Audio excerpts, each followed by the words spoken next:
In Mark chapter 1 verse 35 it is written, "Now in the morning, having risen a long while before daylight, he went out and departed to a solitary place, and there he prayed."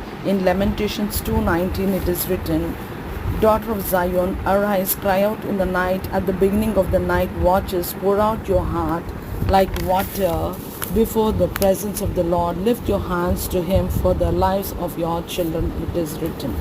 And in Matthew 26:41 it is written, "For the spirit is willing but the flesh is weak," it is written. And in Hebrews 5:7 it is written, "In the days of his flesh Jesus offered up prayers and supplication with loud cries and tears to him who was able to save him from death, and he was heard because of his reverence." Jesus, being the Son of God, he rose up very early in the morning and he went to a solitary place to pray.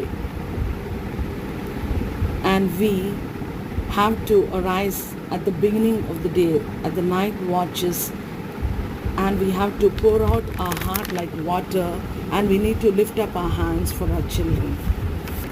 But the spirit is willing and we are weak. Jesus, being the Son of God, he prayed so earnestly when he was in flesh, and he took the plan of action or that particular day's strategy with his Father. He inquired of the Father.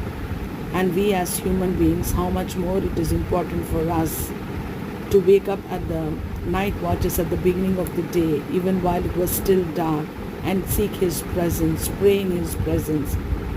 Once upon a time when my health was quite all right, just 7 years back, my brother suffered from cancer. I prayed for him. I don't know, out of blue I prayed. The Holy Spirit used to guide me to pray for my brother. He's suffering from cancer then, and I prayed for him and he was healed of cancer. That was a prayer which I did by 3 a.m. in the morning, 2:45, 3 to 5 o'clock. I used to do 5:30 maximum. From if I wake by 2:30 till 5:30 I used to pray, and after that 1 hour rest I used to take, and after that I retired to bed.